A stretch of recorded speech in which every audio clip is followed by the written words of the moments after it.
Hey everyone, it's Nikki. Welcome back. Today is week 3 of my I Love Christmas series.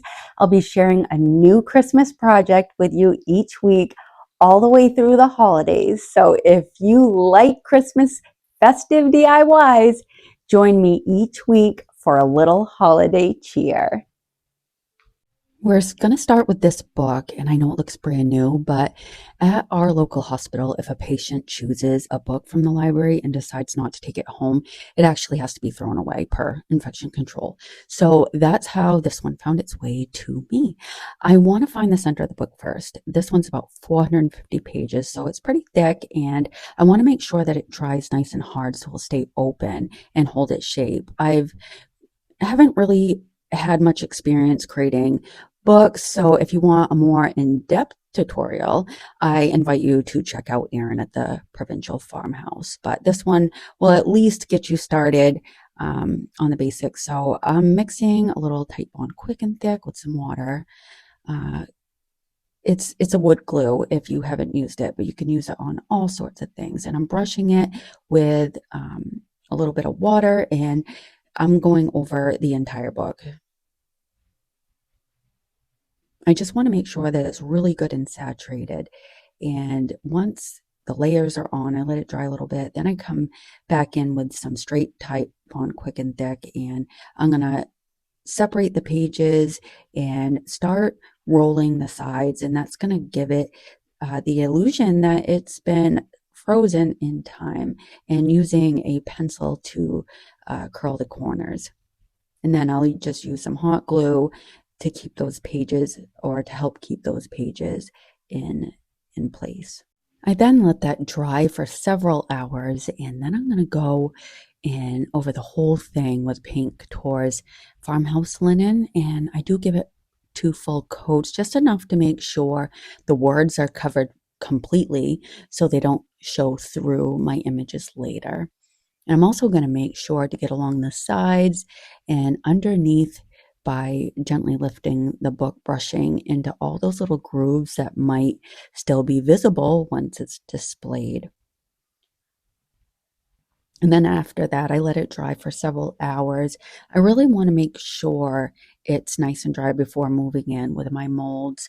And the first thing I'm going to be using is this beautiful transfer from Redesign's new release collection. My medium for this is Paint Couture's Extreme Guard in Satin, and I'll also be sealing over it with that same product once my transfer is down. And this brush, this fan brush, you can find at the DIY Struggle, and it's actually made for decoupage, and it works perfectly for applying a nice even coat. And once I had that on, I just trimmed up the edges a little bit where the page overlapped, and then I went back in with some more of my Extreme Guard satin. I've wanted to make one of these books for a very long time, and I've watched a lot of tutorials, and I finally decided I'm going to make one, and it was one of the most fun projects that I've done this far. I'm then going to take out my Oh Christmas Tree mold and make sure to dust my mold with some cornstarch, and then take my DAS air dry clay and push that into my mold and use my thumbs to remove the excess, and then flex my mold and roll it back to release my casting, making sure to be careful because this is a rather thin mold, and so the castings are quite delicate, and you just want to be patient and take your time rolling it back. And then I'll take my Cricut spatula and just release some of the excess that's connected, and then place my garland up in the upper left hand corner and the upper right hand corner. And once I have it arranged how I want, I'm going to use my Titebond Quick and Thick and just spread it using my finger and place that. I'm then going to cast this medium-sized tree from Redesign's newest release, and again, just rolling out my clay between my fingers or between my hands there and pushing that in to my mold and trying to get it as flat as I can. That way it connects nicely to my page. Once I know exactly where I'm going to place it, I'm going to go over with my Titebond Quick and Thick and place that into the lower right hand corner. Now the tree stem is quite delicate, but I do want to keep that in my image, so I'm careful with placing that.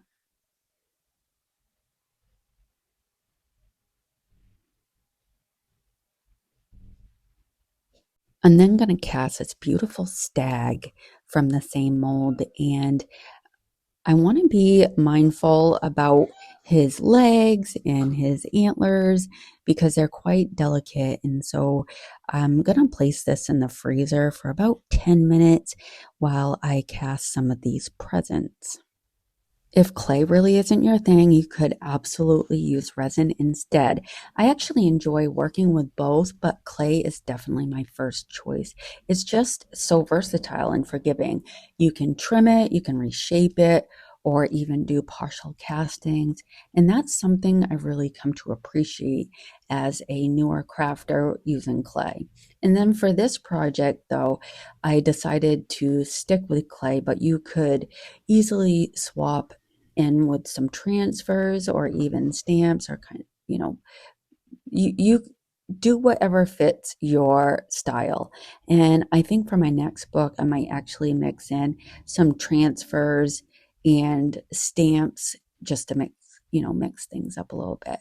But once I found placements for my little presents, I'm gonna add this stag and begin, getting things positioned how I want them.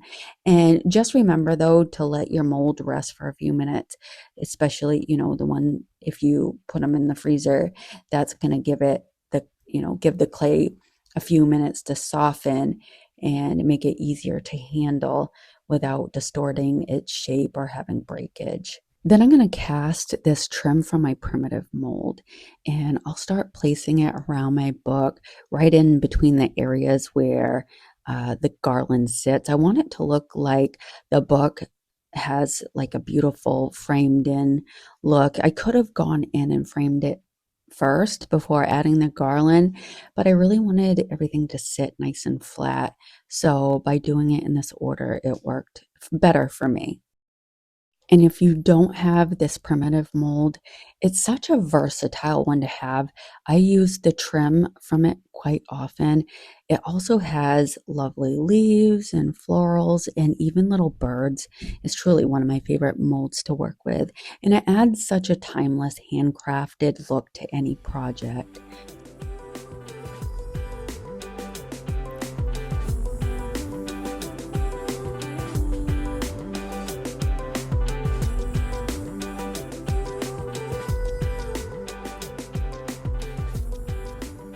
And then using the Christmas tree mold again, I'm going to cast these little pieces of garland or greenery and place them in the lower left-hand corners, not on just the one page, but here and there on both the left and right-hand pages.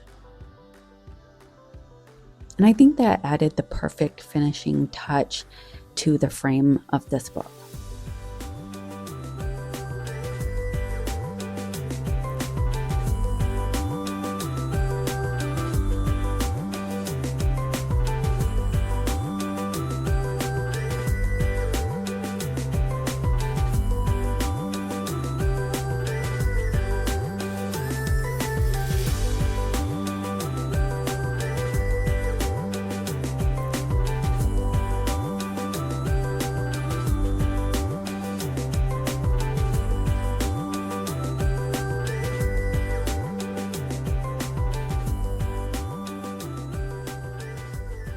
Then I'm going to take one of IOD's new release stamps.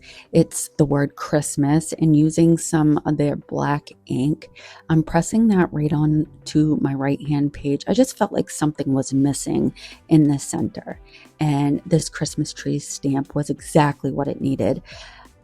I had a slight mess up. Some of the ink got onto the page, but I was able to wipe most of it back. Some of it stayed.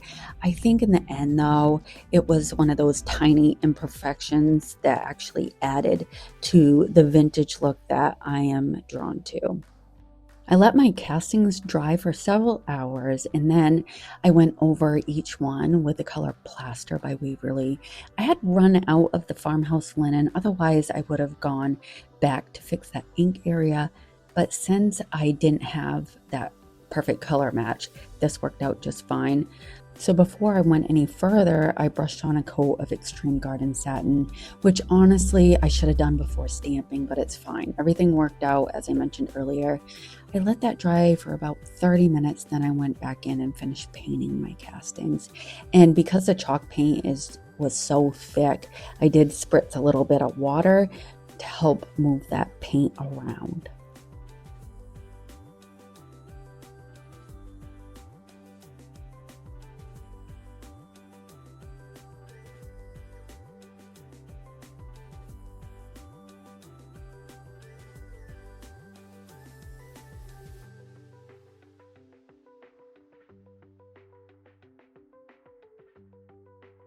I then started painting my tree the color Eden by DIY, but I decided to stop and go over everything first with Van Dyke Brown Glaze by Paint Couture.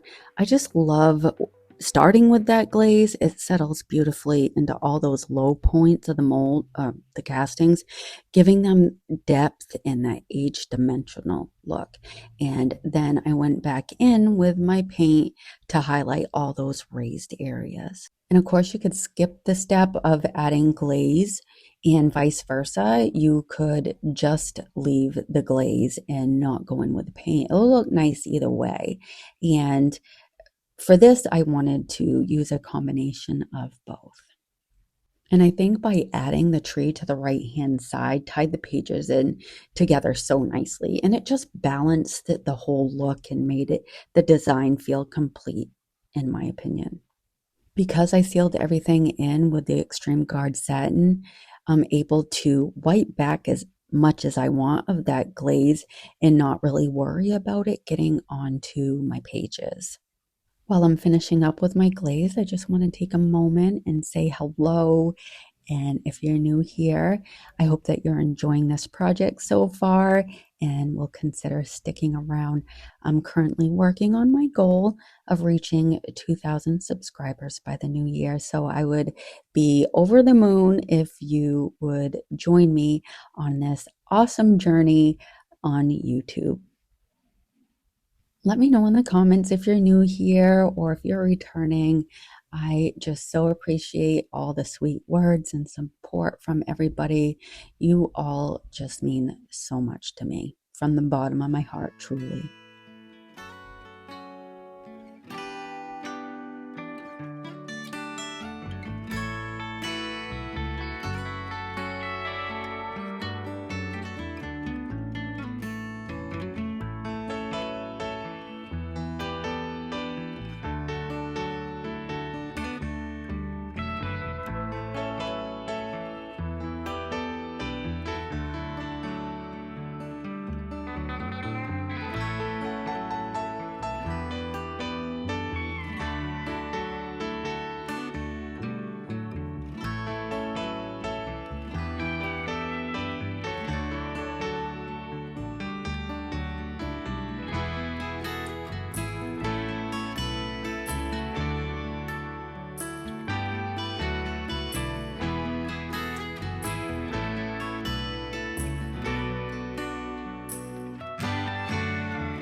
All right, after I have my glaze on, instead of using the color Eden, I decided to use Manor Green by Fusion because it has a built-in sealer, and I love that about it. And it's essentially the same exact color. I really don't see much of a difference between both of them. I'm curious what part of the world that you're watching from. I'm here in New England and it's 4:26 right now and it's already almost dark out. This time of year can be so hard and it feels like we all kind of go into a hibernation for the next 5 months. It's cold, the days are short, and it's dark when people go to work in the morning and dark again. Like for me, I'm going to go into work tonight at 6:30. It's no wonder why people struggle this time of year. And there's just something about the lack of sunlight that makes everything feel heavier. Let me know where you're watching from, okay? Because I would love to hear from you. I'm again taking that same color, manner green, and I'm painting all of my garland with the same color.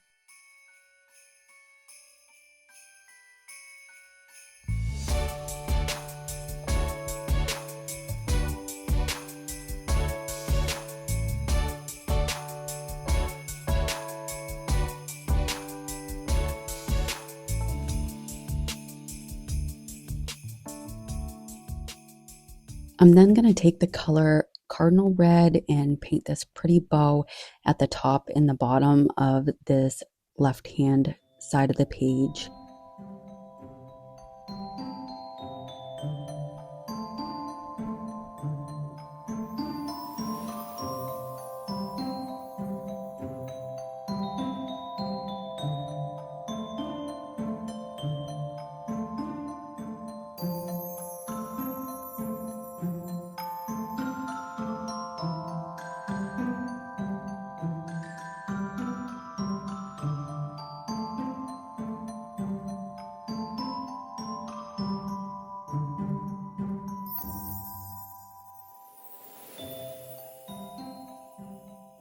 And then adding it to the bows in the gifts here.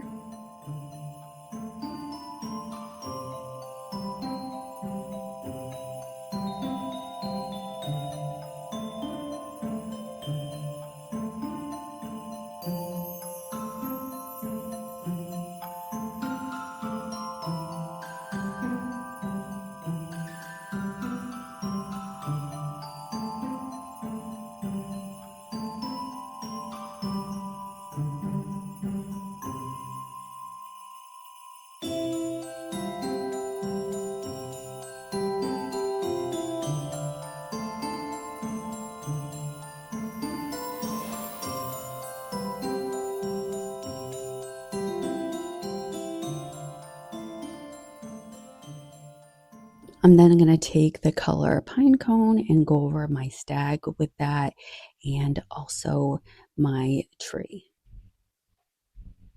For my birds, I'm going to use pink towards metallic paint in the color sky blue.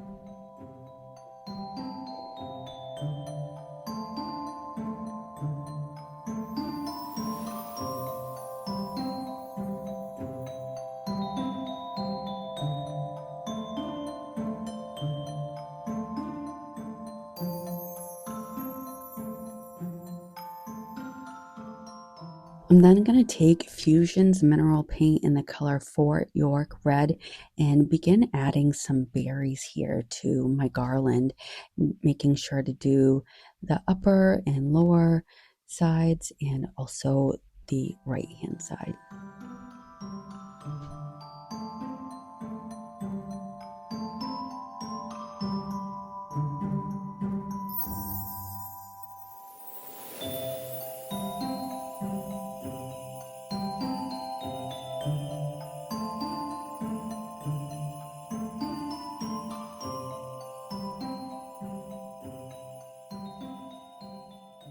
I wanted to create the illusion that it's snowing, so I took this stamp that I found on Amazon and started adding some soft scattering of falling snow across the pages. And I'm using an embossing medium for this, and I think it gives it that gentle dimensional look, like tiny snowflakes just are falling from the sky. I let that dry for a few minutes and went over everything with my Extreme Guard satin. I went over my castings, my pages, everything.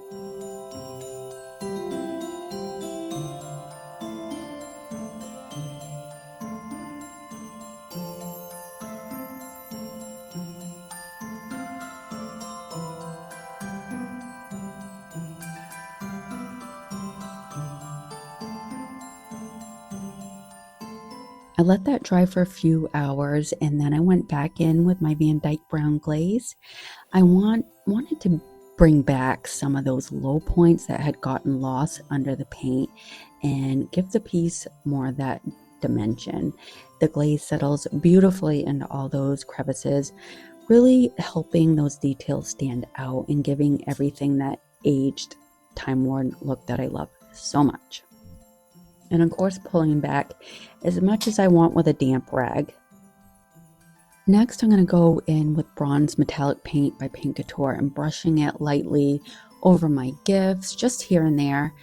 And I think that adds such a subtle hint of gold. I absolutely love using gold at Christmas time. It brings such a warmth and elegance.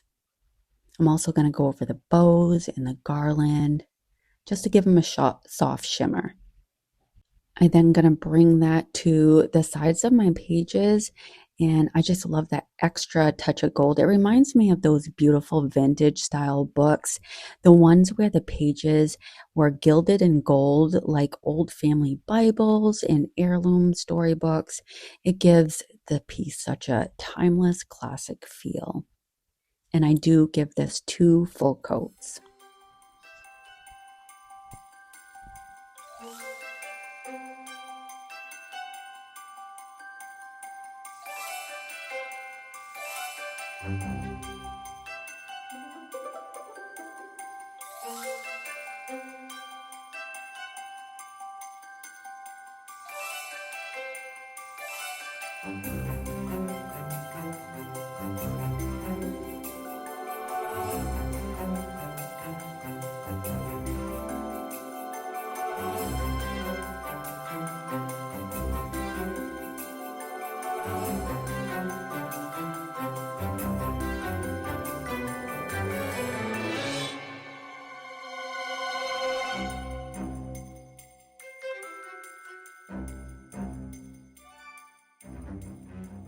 Then I took out Pentart's Snow Pen. It actually exploded on my desk, so I'm using just an artist pen to go over my tree and my swags. And you're going to see here that I take out my Pentart Ice Pen. And what I love about that is that it adds a soft, glossy sheen, almost like a subtle shine that you'll see on professional art prints. And it adds, a little bit of extra depth as it catches the light just enough. I'm taking my Van Dyke brown glaze out again, and I just wanted to highlight my stag's beautiful shape, bringing out some of those natural curves and giving him more definition. The glaze really helps emphasize that sculptured look. And that completes our Christmas winter scene. I absolutely love how this came out, and I hope you do too. If you like this video today, please like, comment, subscribe, and share. Thank you so much for spending time with me today. Until the next one, bye.